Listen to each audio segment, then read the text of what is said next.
30 hari sejak proposal disampaikan. Pertanyaan saya, Pak Saudara Penasihat Hukum. Saya tanya dulu pada saudara saksi. Saudara ini membela pengembang atau membela Saudara Sanusi hari ini gitu loh? Saya kira pengembang saja tidak ada yang keberatan, 15% saya bingung gitu loh. Ya, pertanyaan saya kenapa terhadap soal ini tidak dia gunakan? Soal yang mana? Soal yang mana? Saya sudah gunakan diskresi. Pertanyaan saya kan sekarang hari ini, saudara kan mau menaik saya kenapa 15%? Saya katakan pengembang tidak keberatan. Yang keberatan kan ada di balik menghilangkan 15%. Kenapa jadi nyenggol ke pengembang? Saya bilang saudara ini membela pengembang atau membela saudara Sanusi di sini, maksud saya gitu. Saya minta semua aparat hukum periksa untuk masalah ini, biar media bisa tulis ada apa di sini. Saya membela ini untuk kepentingan saudara Sanusi. Saudara saksi tidak bisa mengarahkan saya untuk bagaimana cara saya membela. Ya silakan tanya kalau gitu. Saya juga jawab. Ya, silakan tanya saja. Berapa besar yang sudah dikerjakan oleh DKI? Ya, kami sudah ada Ancol, kita kerjakan. Saya sampaikan pada mereka, kita udah ganti direksi baru. Kami sudah punya BUMD. Fungsi BUMD ketika swasta tidak mau, kita bisa kerjakan. Lagi pula, saudara penasihat hukum, pengusahanya mau kok. Kenapa Anda ribut gitu loh? Kenapa ini pengusahanya mau kerja sama, ada perjanjiannya. Jadi salahnya di mana gitu loh. Saya teruskan kepada saudara saksi ya. Tadi saudara saksi mengatakan mengenai besarnya kontribusi tambahan ini ya, sudah dimasukkan dalam raperda. Pertanyaan saya, saudara saksi tahu kapan raperda RT RW ini mulai dibicarakan, khususnya mengenai kontribusi tambahan itu? Saya tidak tahu persisnya, tapi waktu mengajukan raperda ini kan kita masukkan surat. Itu teknis, bisa tanyakan kepada staf saya. Saya hanya kebijakan. Saya mau tahu kebijakan saudara saksi itu yang berkenaan dengan 15% ini, apakah kebijakan ini sejak raperda ini dipersiapkan? Sejak sebelum disiapkan, kami telah berniat ada kontribusi tambahan. Itu dimulai pertemuan di Pantai Mutiara tahun 2013. Saat itu mereka hanya bersedia memberikan kontribusi 1 juta sampai 2 juta rupiah tambahan. Maka dari situlah kita mulai merumuskan. Baik, pertanyaan saya adalah, saya tanya kepada saudara saksi Vera dan Tuti kemarin ya dalam persidangan yang lalu. Mereka sampaikan bahwa RT RW ini sudah disiapkan sejak tahun 2011. Ya. Tapi tidak ada satupun yang bisa menjawab apakah kontribusi ini sudah disiapkan atau belum masuk dalam raperda. Betul, itu yang saya temukan di sini. Saya curiga, kenapa izin oleh saudara Fauji Bowo, kenapa raperda di zaman saudara Fauji Bowo ada bukti kontribusi tambahan dihilangkan. Makanya saya tidak berani mengikuti jejak beliau. Karena kalau ini satu hari jadi temuan, ini bagi saya tindakan korupsi. Maka di dalam forum ini, saya berharap penuntut umum atau KPK atau jaksa atau polisi bisa meneliti yang Bapak maksudkan. Kenapa 2011 dalam menyiapkan raperda ini, kenapa tahun 97 ada, di dalam menyiapkan raperda 2011 hilang kata kontribusi tambahan, kenapa izin prinsip ke semua pulau yang ditandatangani oleh saudara Fauji Bowo beberapa seminggu sebelum kami dilantik itu menghilangkan ini. Saya minta semua aparat hukum periksa untuk masalah ini, biar media bisa tulis ada apa di sini, ada apa. Bagus penuntut penasihat hukum, Anda mau gali situ, justru saya dari dasar situlah saya tidak berani lakukan. Kalau saya ikut masuk nanti karena ada penghilangan kontribusi tambahan. Pertanyaan saya lebih lanjut kepada saudara saksi ya. Mengenai besaran kontribusi tambahan ini, sosialisasi yang saudara lakukan ya, itu seperti apa? Kita pada pertemuan ada YouTube. Saya juga sudah sampaikan kepada BUMD. Kalau mereka keberatan, silakan drop. Menurut saya 15% itu sudah sangat ideal dengan dasar 30-70-nya BUMD. Kalau masih tidak terima ini, kita punya hak tidak melanjutkan pulau reklamasi. Itu saya tegaskan.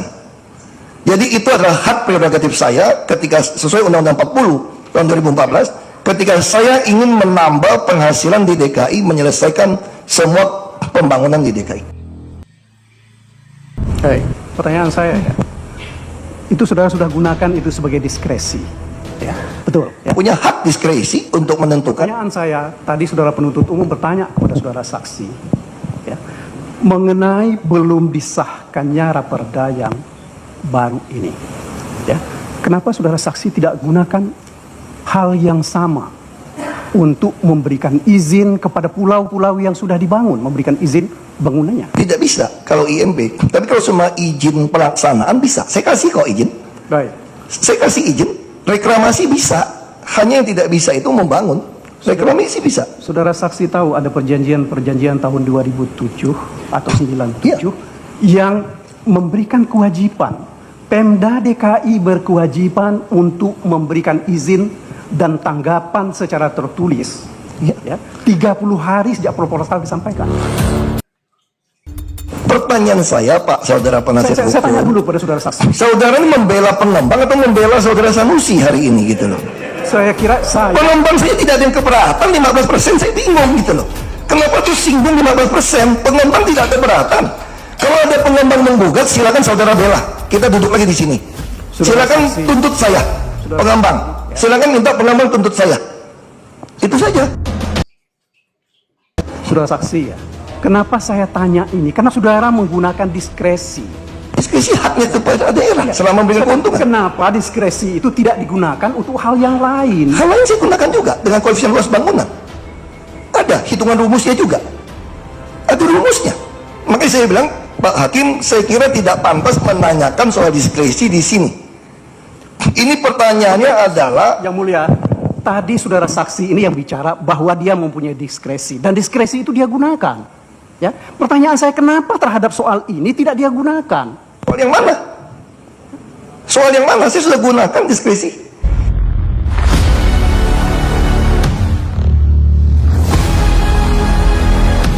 %. Saya katakan pengembang tidak keberatan.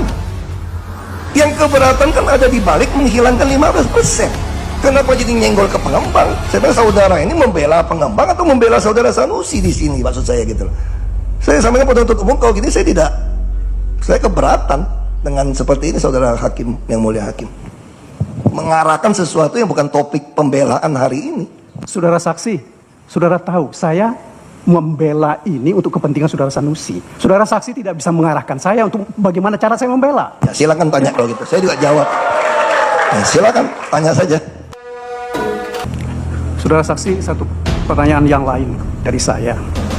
Apakah ketika saudara saksi meminta Tuti, Vera, dan yang lain-lain menyampaikan pembahasan raperda ini, juga disampaikan argumen dan alasan kenapa ini 15%? Yang mengatakan 15% itu bukan saya. Jadi itu ada tim, dia mengundang tim ahli menghitung. Saya cuma sampaikan, saya tidak mau pembagian berdasarkan keuntungan 30% saja. Karena kalau bilang 30%, saya khawatir pengusaha akan mengatakan dia tidak untung segitu. Sehingga 30% kami jadi kecil. Dia untung 1.000, dia transfer pricing ke PT yang lain misalnya. Jadi untung 100, sehingga 130% kami jadi 30 perak, bukan 300. Makanya saya ingin dirumuskan secara NJOP, lalu mereka membahas lagi dengan timnya, lalu dia membuat paparan kepada saya, keluarlah angka 15% itu. Makanya saya sampai katakan, ya sudah, pakai 15%. Videonya lengkap, mungkin bisa pelajari semua video. Pertanyaan saya kepada saudara saksi, ya. Ini kan saudara saksi mendelegasikan ini kepada staf. Ya. Pertanyaan saya adalah, apakah staf saudara saksi ketika itu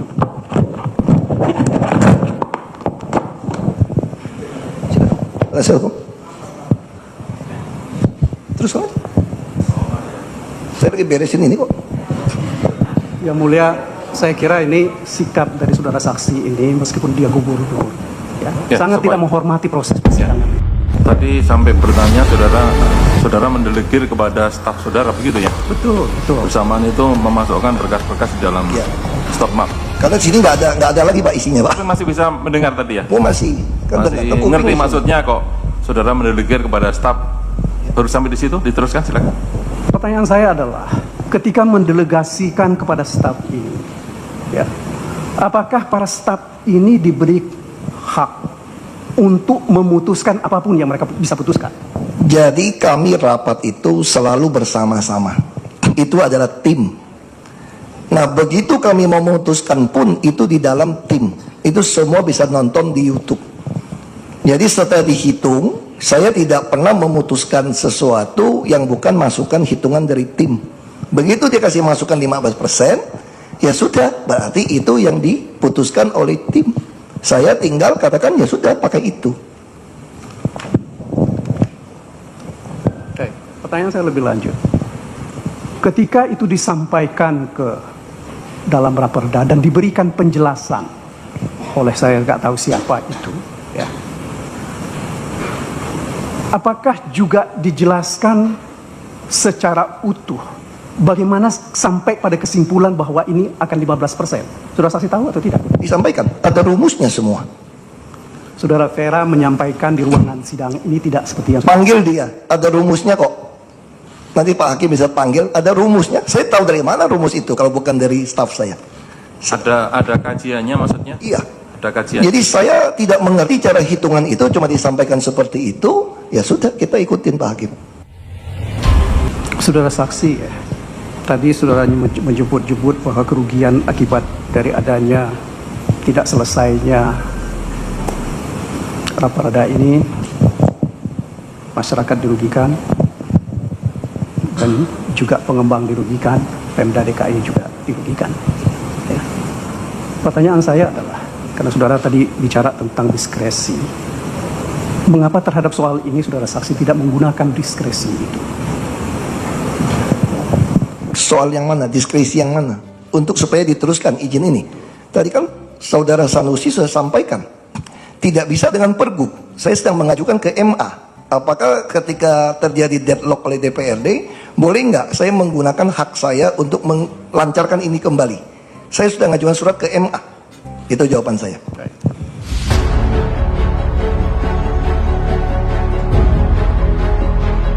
Kemudian selanjutnya mengenai saudara saksi tadi menerangkan bahwa HPL itu atas nama DKI. Ya. Jadi Ya. di HPL ini ada HGB. Ya. Tuh, gitu ya. HGB itu diberikan sampai 30 tahun. Ya. Betul, ya. Pertanyaan saya adalah, hitung-hitungannya 30 tahun itu apakah senilai ya, dengan biaya yang dikeluarkan untuk membangun pulau ini?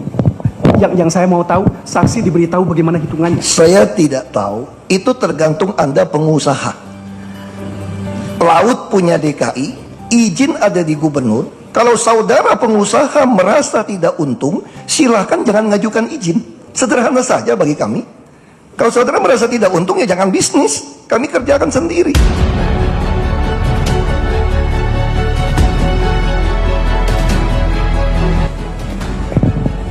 Berapa besar yang sudah dikerjakan oleh DKI?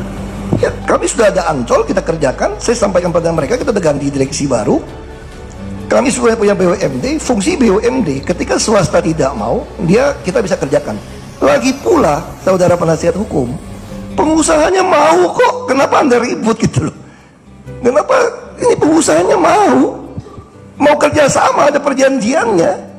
Assalamualaikum warahmatullahi wabarakatuh. Kita ketemu lagi di channel Hati Rakyat. Sebagaimana kita telah melihat dan mendengarkan sebuah cuplikan video yang begitu menarik dan mengundang perhatian, di mana terjadi perdebatan sengit di dalam pengadilan antara Ahok dan pengacara.